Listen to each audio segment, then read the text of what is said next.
Halo guys, bayangin deh gimana rasanya kalau hidup kalian tiba-tiba berubah total. Cuma karena lihat sebuah desa misterius di tengah hutan. Seperti yang dialami pria ini. Penasaran gimana ceritanya? Yuk kita review bareng-bareng drama Korea yang berjudul Missing the Other Side, episode 2. Tapi sebelumnya, kalau kalian belum nonton episode 1, yuk ditonton dulu. Linknya udah Mimin sematkan di bawah ya. Di episode 2, telah ditemukan seorang mayat di lokasi konstruksi. Penemuan ini bertepatan dengan menghilangnya tubuh si pria yang ada di hadapan Kim Wook. Kim Wook shock berat. Jadi semua orang di desa ini adalah orang yang sudah kehilangan nyawa mereka, termasuk juga Hanel. Kim Wook jadi bertanya-tanya nih di dalam otaknya. Sementara itu, polisi yang menangani kasus Hanel mencurigai pria yang memberikan kabar tentang lokasi terbarunya Hanel.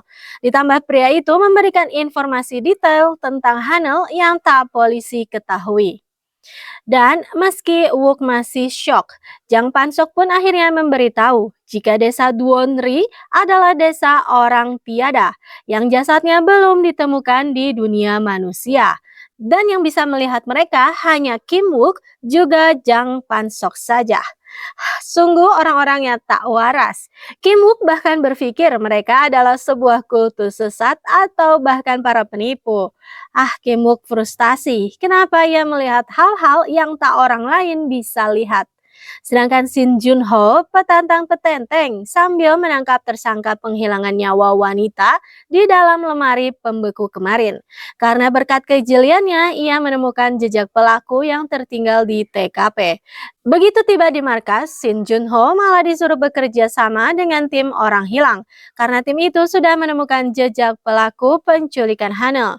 Ketua tim orang hilang rada skeptis nih dengan kedatangannya Shin Jun Ho. Karena ia hanya peduli kepada pelaku, bukan untuk mencari korban. Dan belum apa-apa sudah rada tak cocok antara dua orang ini. Junho pun melihat CCTV orang yang melaporkan keberadaan Hanel kepada polisi. Dan bingo, ia tentu mengenali pria itu. Pria yang telah terlibat kecelakaan dengannya tempo hari, alias Kim Wook. Di desa Duon, kata Thomas, Kim Wook itu mengingatkan pada Pak Jang saat 10 tahun yang lalu. Tapi Pak Jang tak mau menerima hal itu. Sementara itu, Kim Wook pergi ke warnet untuk mencari info-info orang hilang. Hal mustahil, tapi itu semua memang benar. Fakta tentang penemuan kerangka manusia dan juga tentang hilangnya seorang anak kecil bernama Hanel. Untuk itu, Kim Wook ke kantor polisi setempat, lalu melaporkan tentang posisi Hanel yang ada di desa Duon. Namun tak ada yang percaya pada dirinya, karena nyatanya desa Duon itu hanyalah sebuah gunung yang tak berpenghuni. Tak lama Shin Jun Ho dan detektif orang hilang pun muncul. Kim Wook segera dimintai keterangan karena versi polisi, Kim Wook adalah pelaku utama atas hilangnya Hanel. Dengan frustasi, Kim Wook terus menjelaskan semua hal yang sudah terjadi kepada dirinya. Tentang ia diculik, lalu terjatuh ke jurang, juga tentang orang-orang di desa Duon. Dan Hanel itu ada di sana, tapi tetap saja tak ada yang percaya. Jadi Kim Wook pun mengantarkan mereka ke atas bukit untuk melihat desa Duon. Tapi ya dua polisi itu mah tak melihat apa-apa selain hutan belantara saja. Dan masih ada satu alibi lagi. Jadi Kim Wook membawa orang-orang itu ke rumahnya Pak Jang. Dan karena si detektif orang hilang kenal betul dengan wataknya Pak Jang yang tak mungkin berkelakuan aneh. Jadi dia mah percaya-percaya saja ketika Pak Jang bilang jika Kim Wook itu bertingkah aneh karena terjatuh dari tebing kemarin. Ditambah, ia kini melihat Kim Wook sedang mengelus-ngelus induk anjing, yang padahal dua detektif mata melihat apa-apa. Ya sudahlah, kredibel memang pernyataannya Pak Jang yang mengatakan Kim Wook itu tak waras. Ditambah lagi setelah pengecekan alibi, Kim Wook memang tak ada kemungkinan menjadi penculik Hanel.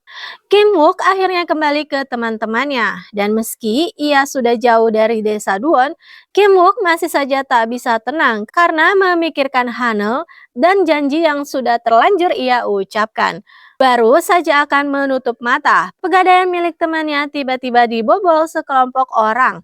Untungnya Kim Wook bisa menyembunyikan diri dan ia pun segera melaporkan ke polisi. baru mau pindah ke rumah biar bisa istirahat. Sialnya, para penculik itu juga ada di sana dan tak ada pilihan lain. Kim Wook tak ingin membahayakan nyawa teman-teman tersayangnya, jadi ia memutuskan untuk kembali ke rumahnya Pak Jang. Kim Wook dan Pak Jang pun akhirnya berbincang. Wook sebenarnya masih sedikit kesal karena Pak Jang telah berbohong pada para detektif kemarin. Ditambah lagi seharusnya mereka itu membantu menemukan jasad Hanel, bukan hanya diam saja. Tapi kata Pak Jang, orang-orang di desa Duon tak tahu jika mereka berdua itu belum tiada. Dan orang tiada itu pasti punya banyak masalah. Mereka pasti akan meminta untuk melakukan berbagai hal. Esok harinya, Wook ingin membuktikan keanehan desa Duon dan benar saja, dalam penglihatan matanya ada sebuah gedung, tapi dalam kamera ponsel yang terlihat hanyalah pepohonan rimbun. Wook lalu masuk ke kafe Hawaii dan karena sudah tahu identitasnya, Wook pun dengan santai bertanya, sebenarnya desa Duon itu tempat apa? Thomas lalu menjelaskan jika desa Duon adalah semacam penginapan, tempat orang yang jenazahnya belum ditemukan dan saat jenazah ditemukan, maka mereka pun akan menghilang dalam kesunyian. Pak Jang memiliki kebiasaan saat ia sudah berhasil menemukan jasad orang hilang, maka ia akan membakar kertas catatan dan mendoakan jenazah mereka. Sungguh baik hati sekali Pak Jang ini.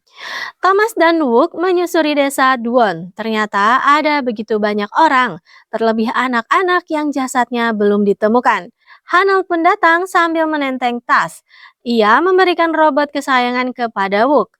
Katanya sebagai ucapan terima kasih karena mau membantu mempertemukan Hanel dengan ibu. Wook pun tersentuh sekali dengan kebaikan anak kecil itu. Hana lalu memperlihatkan mainan yang ada di dalam tasnya. Namun begitu Wook mengangkat satu robot yang tampaknya terbuat dari emas, wajah Hanel pun mendadak ketakutan. Sambil menangis dan terbata, ia bercerita jika itu adalah milik ayah tirinya. Ayahnya marah karena Hanel telah merusak robot itu. Namun Hanel tak ingat apa saja yang sudah terjadi. Wook bisa melihat jika di robot itu ada percikan cairan merah. Dan akhirnya Wook pun baru tahu, jika saat orang-orang hilang itu datang ke desa, maka mereka akan membawa barang-barang yang mereka bawa dan kenakan saat itu. Wook pun memutar otak. Jadi, kalau memang begitu, Wook hanya tinggal mencari robot yang ada cairan merah itu kan, maka ia akan bisa menemukan jasadnya Hanel. Maka dari itu, Wook pun mulai mencari informasi tentang robot. Ternyata robot itu adalah edisi terbatas dan harganya sangat mahal. Jadi ia meminta bantuan kepada teman wanitanya untuk membeli secara online. Dan setelah diselidiki, terkuaklah sebuah nama yang Wook yakini itu adalah pelakunya. Wook lalu memasang perangkap dengan berpura-pura menjadi pembeli dan akhirnya perangkap itu pun berhasil. Wook lalu meminta Pak Jang untuk mengikuti si pelaku. Sementara Kim Wook memilih untuk bermain bersama Hanel di desa Duan. Dan para detektif sudah mulai curiga dengan ayah tirinya Hanel. Surat perintah penangkapan juga sudah disiapkan. Wook lalu menelpon Shin Jun Ho dan memintanya untuk membawa ibu Hanel ke atas gunung. Sedangkan Wook juga membawa Hanel. Akhirnya janji itu ia tepati. Wook sangat sedih karena sebentar lagi ia akan berpisah dengan Hanel. Sedangkan Hanel mah yang tak tahu apa-apa senang saja karena akan bisa bertemu dengan ibu. Sementara itu, sesuai dugaan, si pelaku alias ayah tiri Hanel diam-diam mulai mendatangi rumah terbengkalai yang di atasnya terdapat toren yang sangat besar. Dan begitu ia membukanya, si ayah langsung kebauan. Dengan mudahnya, dia menarik sebuah tas yang ternyata tas itu memang milik Hanel. Itu artinya jasad Hanel ada di dalam toren itu. Tak jauh dari tempat itu, Pak Jang diam-diam memotret semua bukti-bukti yang ada. Sementara itu di Duon, dengan mengharu biru, Hanel akhirnya bisa melihat ibunya lagi. Ia berlari menuju ibu yang sangat ia rindukan itu. Dan di hamparan tanaman indah, Hanel pun perlahan memudar. Itu tandanya jasad Hanel kini sudah ditemukan oleh orang banyak. Setelah 10 hari pencarian, Hanel akhirnya ditemukan juga. Di bagian akhir episode 2, Shin Junho mendatangi Kim Wook lagi. Dan Wook lalu melihat seorang wanita yang sepertinya ia kenal. Tapi di mana gitu? Begitu si wanita berlari mengejar Shin Junho, Wook pun baru menyadari jika wanita itu adalah wanita yang Wook lihat sedang diculik tempo hari. Wah, misteri kedua pun muncul yang berkaitan dengan detektif Shin Junho. Udah, cerita episode 2 pun berakhir di situ.